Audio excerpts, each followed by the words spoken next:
Hello guys, आप सभी की प्रिपरेशन कैसे चल रही है। तो आज हम लोग क्वांटिटी थ्योरी ऑफ मनी का हम लोग टॉपिक कर चुके हैं, लेकिन बहुत टाइम पहले हम लोग ने किया है। 1 साल से भी ऊपर हो गया मुझे ऐसा लगता है। तो अभी हम लोग इसको थोड़ा थोड़ा ऊपर से पढ़ेंगे और इसके मैंने क्वेश्चंस लिखे हैं, तो इसका हम लोग क्वेश्चन करेंगे। तो सबसे पहले देखिए, क्वांटिटी थ्योरी ऑफ मनी ये क्या करता है। This theory gives the answer that how price level is determined in an economy and why does price level change. There are two approaches. देखिए यहाँ पे क्या होता है, ये जो क्वांटिटी थ्योरी ऑफ मनी है ये बताता है कि how price level is determine, price level कैसे डिटरमिन होता है और व्हाई डज प्राइस लेवल क्यों चेंज होता है और प्राइस लेवल कैसे डिटरमिन होता है। ठीक है, यहाँ पे दो अप्रोच है, एक है क्लासिकल अप्रोच, दूसरा है केन्जियन अप्रोच। ठीक है, क्लासिकल अप्रोच में फिशर व्यू है और कैम्ब्रिज वर्जन। ठीक है, यहाँ पे आपका जो क्वेश्चन है वो किससे है, फिशर व्यू से क्वेश्चन है यहाँ पे। ठीक है, देखिए जो फिशर व्यू है क्वांटिटी थ्योरी ऑफ मनी, जिसको हम लोग transaction approach of quantity theory of money भी बोलते हैं। फिशर कौन था, Fisher was the first person who determine the price level and value of money in an economy. तो फिशर पहला इंसान है जिसने डिटरमिन किया प्राइस लेवल और वैल्यू ऑफ मनी। ठीक है, दो चीज को, प्राइस लेवल को और वैल्यू ऑफ मनी को डिटरमिन किया। इन इस theory the basic focus was given on transaction.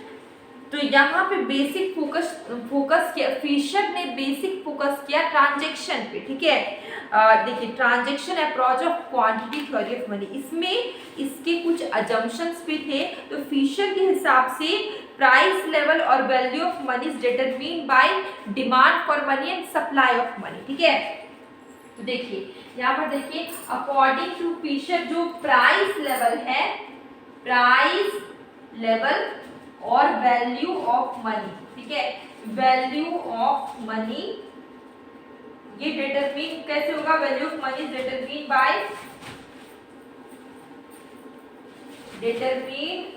Bye demand for money and supply of money. ठीक है, demand for money and supply of money. इसके कुछ अजम्पशंस थे, कभी कभी आपको इस थ्योरी में इसके अजम्पशन से भी क्वेश्चन पूछा जाता है। इसके अजम्पशंस क्या थे, इसके अजम्पशन है कि ये क्या है, there are always full employment, इसमें फुल एम्प्लॉयमेंट है, प्राइस लेवल कांस्टेंट है और पैसिव फैक्टर होता है, velocity of circulation of money क्या कांस्टेंट है, शॉर्ट रन में टोटल ट्रांजैक्शन क्या होगा, कांस्टेंट होगा, demand for money is proportional to value of transaction, value of money is determine only in long run, value of money determine होगा सिर्फ long run में, money का use करते हैं ट्रांजैक्शन पर्पस के लिए। ठीक है, अब देखिए मेन मैंने क्या बोला कि price level and value of money is determined by demand for money and supply of money. ठीक है, तो डिमांड फॉर मनी, ठीक है, मैंने दो चीज बोला, demand for money and supply of money. तो डिमांड फॉर मनी का फॉर्मूला देखिए, डिमांड फॉर मनी मतलब डीएन, ठीक है, और demand for money is equal to price level, ये पी क्या है आपका प्राइस लेवल, टी है आपका ट्रांजैक्शन। ठीक है, प्राइस लेवल मल्टीप्लाई ट्रांजैक्शन। ठीक है, अगर हम बात करें सप्लाई ऑफ मनी, ठीक है, सप्लाई ऑफ मनी की अगर हम बात करें तो यहाँ पे सप्लाई ऑफ मनी क्या है आपका S M, supply of money है। यहाँ पे दो चीजें, क्वांटिटी ऑफ मनी और वेलोसिटी। ठीक है, तो ये देखिए यहाँ पे ये जो सप्लाई ऑफ मनी एम क्या है आपका क्वांटिटी ऑफ मनी, भी क्या है आपका, भी क्या है वेलोसिटी। ठीक है, भी क्या है वेलोसिटी, तो ये दोनों को मल्टीप्लाई करके आपका क्या आएगा यहाँ पे आपका, देखिए अगर डिमांड फॉर मनी और सप्लाई ऑफ मनी को अगर हम लोग इक्वल करते हैं तो डिमांड फॉर मनी का फॉर्मूला क्या था, PT price level multiply transaction, supply of money का क्या फॉर्मूला था, एम, एम क्या क्वांटिटी ऑफ मनी, भी है वेलोसिटी। अब देखिए पी यहीं पे रहेगा, ये एम भी है, टी जो यहाँ मल्टीप्लाई में इधर आके क्या हो जाएगा, डिवाइड में हो जाएगा। ठीक है, तो मैं यहाँ पे लिख देती हूँ P is equal to M V by T. ठीक है, ये क्या हो गया, फिशर का इक्वेशन हो गया। ठीक है, ये क्या आपका फिशर का इक्वेशन है। लेकिन इसके पहले देखिए यहाँ पे मैं बताती हूँ, थोड़ा आपको वहां पे ना दिख रहा हो तो यहाँ पे मैं बता देती हूँ। देखिए demand for money is equal to supply of money. ठीक है, मैंने बोला demand for money is equal to supply of money. ये जो डिमांड फॉर मनी है इसका फॉर्मूला क्या है, price level multiply transaction, P for price level, T for transaction. ठीक है, सप्लाई ऑफ मनी की बात करें, ये क्या क्वांटिटी ऑफ मनी। ठीक है, Q नहीं M देखिए यहाँ पे M आपका क्या है, क्वांटिटी ऑफ मनी। ठीक है, और V क्या आपका वेलोसिटी। ठीक है, ये दोनों को मल्टीप्लाई करें तो सप्लाई ऑफ मनी आ जाएगा। अब देखिए अगर P को आप यहाँ पे रखते equal to mv by T, ये T मल्टीप्लाई में इधर आके क्या हो जाएगा, डिवाइड हो जाएगा। ठीक है, P is equal to mv by T, ये आपका क्या है, mv बाई T क्या है, ये आपका फिशर का इक्वेशन है।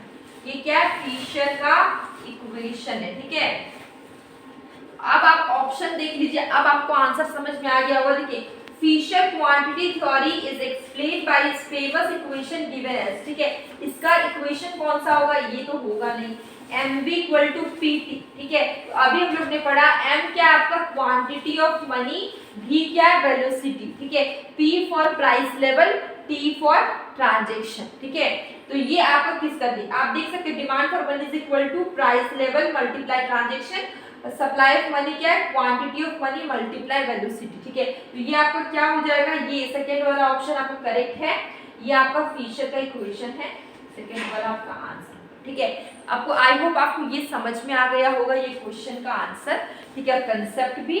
अब देखिए according to quantity theory of money the value of money depends upon. ठीक है, तो क्वांटिटी थ्योरी ऑफ मनी के अकॉर्डिंग वैल्यू ऑफ मनी किस पे डिपेंड करता है। ठीक है, तो अभी हम लोग ने पढ़ा है, अभी तक मैंने थ्योरी बताया, स्टार्टिंग में नहीं बताया कि जो वैल्यू ऑफ मनी वो किस पे डिपेंड करता है, सर्कुलेशन पे डिपेंड करता है। ठीक है, क्वांटिटी थ्योरी ऑफ मनी में जितने सर्कुलेशन आते हैं उस पे डिपेंड करता है। तो इसका आंसर होगा आपका quantity theory of money in circulation, answer will